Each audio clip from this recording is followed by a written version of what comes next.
So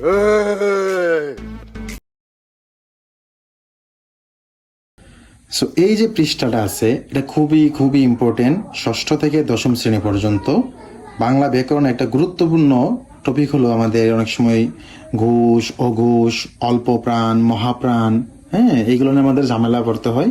so এই ফুল টপিকটা আমি তোমাদেরকে এই একটা ছোট ভিডিওর মাধ্যমে কমপ্লিট করার চেষ্টা করবো ইনশাল্লাহ।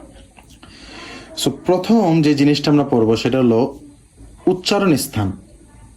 কোন অক্ষরটা আমাদের মুখের কোন জায়গা থেকে উচ্চারিত হয় সেটা আগে আমরা শিখব। সো প্রথম দেখো কণ্ঠ বা জিহ্বামূলীয় ধ্বনি, মানে আমাদের কণ্ঠ থেকে কোন অক্ষরগুলো বা কোন বর্ণগুলো উচ্চারিত হয় সেগুলো। ক খ গ ঘ উ, ক খ গ ঘ উ, আর অতিরিক্ত কি আছে হ, অতিরিক্ত আছে হ। এই বর্ণগুলোর উচ্চারণ স্থান কোথায়? আমাদের কণ্ঠ বা জিহ্বামূলীয়। এবং খেয়াল করো তুমি এই যে বর্ণগুলা এগুলো সবগুলো শুরু হয়েছে কি দিয়ে? ক দিয়ে। এই কারণে এই বর্ণগুলাকে একসাথে বলা হয় ক বর্গীয় ধ্বনি। কোন ধ্বনি? ক বর্গীয় ধ্বনি। আর এই হটাকে অতিরিক্ত হিসেবে মনে রাখবা, এই হকে বলা হয় কণ্ঠনালীয় বর্ণ। কণ্ঠনালীয়, কণ্ঠমূলীয় বা কণ্ঠ নালীয় এগুলো একই শব্দ। সো এগুলো আশা করি মনে থাকবে। 2 তালব্য ধ্বনি। তালব্য মানে হচ্ছে আমাদের তালু। চ ছ বর্গীয় জ ঝ ইয়, আর কি তালব্যস্য। আর এই বর্গীয় জ দিয়ে মনে রাখবা এই ঝ। সো এই যে বর্ণগুলো আছে চ ছ বর্গীয় ঝ ঝ ইয় তালব্যস্য, এই সবগুলা বর্ণ উচ্চারিত হয় কোথা থেকে? তালু থেকে। কোথা থেকে? তালু থেকে। এই কারণে এগুলো বলা হয় তালব্য ধ্বনি। আর এই বর্ণগুলো শুরু হয়েছে কি দিয়ে? চ দিয়ে। এই কারণে বলা হয় এগুলারে চ বর্গীয়। এসবগুলা কোন বর্গীয়? চ বর্গীয়। আসো মূর্ধন্য ধ্বনি। মূর্ধন্য ধ্বনি কোনগুলা? ট ঠ ঢ ঢ মূর্ধন্য।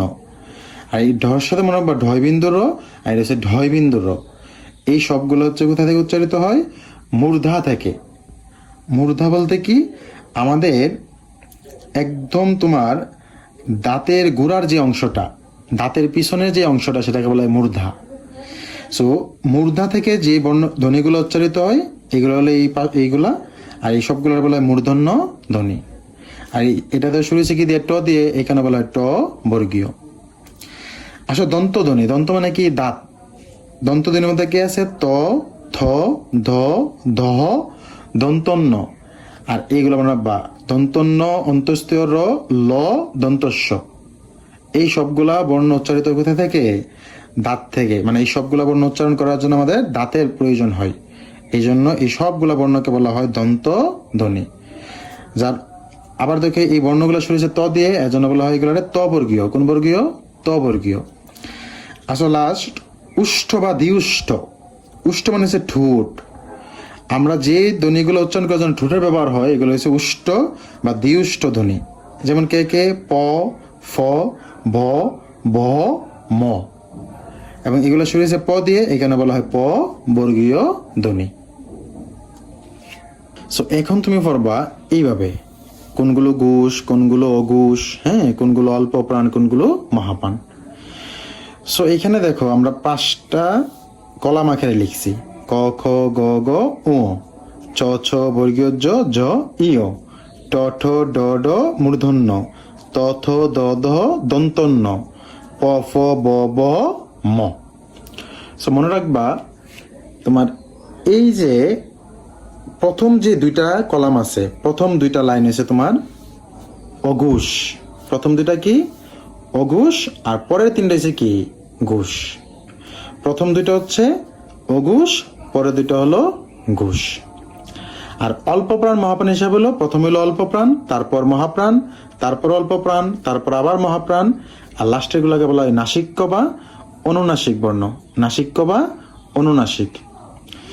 সো আপনি ক থেকে ম পর্যন্ত প্রথম মুখস্থ বলবেন ক খ গ ঘ উ, চ ছ বর্গীয় জ ঝ ইয়, ট ঠ ড ঢ মূর্ধন্য, ত থ দ ধ দন্তন্য, প ফ ব ভ ম। এগুলো মুখস্থ করবেন। আর মনে রাখবেন কি? যে প্রথম দুইটা কলাম হলো অঘোষ আর পরের সবগুলো হলো ঘোষ। আর অল্প প্রাণ মহাপ্রাণ যখন হিসাব আসবে তখন হবে অল্প প্রাণ প্রথমটা, দ্বিতীয়টা মহাপ্রাণ, তারপর আবার অল্প প্রাণ, তারপর মহাপ্রাণ, তারপরে কি নাসিক্য বর্ণ। সো পরীক্ষা যদি আসে নিচের কোনটি নাসিক্য বর্ণ, তাহলে যে অপশনে উম্ম, ইয়, মূর্ধন্য বা দন্তন্য বা ম থাকবে সেটা নাসিক্য বর্ণ। যদি বলে যে এই ঠ কি অল্প প্রাণ না মহাপ্রাণ, ঠ কি দেখেন তো মহাপ্রাণ। যদি বলে যে ঠ কি অঘোষ না ঘোষ, ঠ কি অঘোষ। যদি বলে যে ব বা ম বললো যে ম কি ঘোষ না অঘোষ, ম দেখেন তো কি ঘোষ। ঠিক আছে, তারপরে যদি বলে আপনার খ, খ কি অল্প প্রাণ না মহাপ্রাণ, খ হলো মহাপ্রাণ। যদি বলে খ কি অঘোষ না ঘোষ, তাহলে খ কোথায় অঘোষ অবস্থা, তাহলে খ হলো অঘোষ। এই 25টা পড়ার পরে আপনি অতিরিক্ত হিসেবে এইগুলা পড়বেন। বর্গীয় জয়ের সাথে মনে রাখবেন ঝ আর অন্তস্থীয় ঝ। ডয়ের সাথে মনে রাখবেন ঢয় বিন্দু র, দয়ের সাথে মনে রাখবেন অন্তস্থীয় র মানে ধর। আমি ভেবে মনে রাখি যে ধর, তো র এই যে অন্তস্থীয় র এটাকে অল্প প্রাণ না মহাপ্রাণ, এটা হলো অল্প প্রাণ। অন্তস্থীয় র এটাকে ঘোষ না অঘোষ, এটা হলো ঘোষ। আর নিচে আবার আছে কিছু, এগুলো পড়বেন তালব্যস্য, দন্তস্য, মূর্ধন্যস্য। সো এগুলাকে অল্প প্রাণ না মহাপ্রাণ, এগুলো সব দেখেন কোথায় পড়ছে অল্প প্রাণের সিরিয়ালে, তাহলে এগুলো হলো অল্প প্রাণ। যদি বলে ঘোষ না অঘোষ, তাহলে এগুলো কোথায় পড়ছে অঘোষের সিরিয়ালে, তাহলে এগুলো অঘোষ। এই যে দেখেন ল, ল কোথায় পড়ছে এই যে অল্প প্রাণে। এরপর ল কি ঘোষ না অঘোষ, ল হচ্ছে ঘোষ। আসুন হ, হ কি অল্প প্রাণ না মহাপ্রাণ, হ হচ্ছে মহাপ্রাণ। আর হ কি ঘোষ না অঘোষ, হ হলো ঘোষ। ক্লিয়ার? আর এই দিক থেকে যখন আপনি চিন্তা করবেন, যখন পরীক্ষায় বলবে যে ফ কি, ফ কি উষ্টবর্ণ না দন্ত, ফ হলো কি উষ্ট। যদি বলে বর্গীয় জ, এটার উচ্চারণ স্থান কোথায়, কণ্ঠ না তালু না মূর্ধা, বর্গীয় জের উচ্চারণ স্থান কোথায়, তালব্য বা তালু। যদি বলে যে আপনার ত কি, ত হইছে দন্তধ্বনি। যদি বলে ম কি, ম হইছে উষ্টধ্বনি।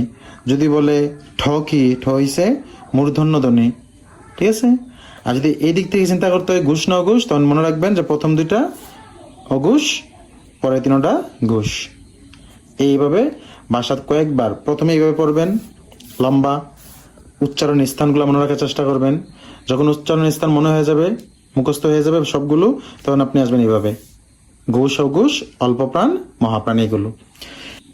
আমাদের লাস্টে যে অংশটা বাকি রইল সেটা হলো এটা একদম লাস্টে পড়বা। যেমন স্বরবর্ণের উচ্চারণের স্থানগুলো, যেমন অ আ, এই দুটো উচ্চারণ হয় কণ্ঠ থেকে, এর জন্য এদেরকে বলা হয় কণ্ঠ ধ্বনি। রস্যি দীর্ঘ হয় তালু থেকে, এর জন্য বলা হয় তালব্য ধ্বনি। রস্য এবং দীর্ঘ এই দুটো হয় ঠোঁট থেকে, এর জন্য এদেরকে বলা হয় উষ্ট ধ্বনি। আর রি হচ্ছে মূর্ধা থেকে উচ্চারিত হয়, এর জন্য একে বলা হয় মূর্ধন্য ধ্বনি। আর এ ওই এই দুটো উচ্চারণ করার জন্য লাগে কণ্ঠ এবং তালু, তাই একে বলা হয় কণ্ঠ তালব্য ধ্বনি। আর উ এবং ঔ এগুলো হচ্ছে কণ্ঠ এবং উষ্ট, এই দুটা জিনিসে ব্যবহার হয়, এর জন্য বলে কণ্ঠুষ্ঠ ধ্বনি। সো এইগুলো একটু মুখস্থ করাটা একটু টাফ, কারণ এখানে সিরিয়ালটা মেনটেন করা হয় না। যেমন আমরা তো জানি কণ্ঠের পরে তালু আসে, তালুর পরে কে আসবার কথা, মূর্ধা, সিরিয়াল অনুসারে, কিন্তু তালুর পরে তো এখানে কে আসছে, ঠোঁট বা উষ্ট।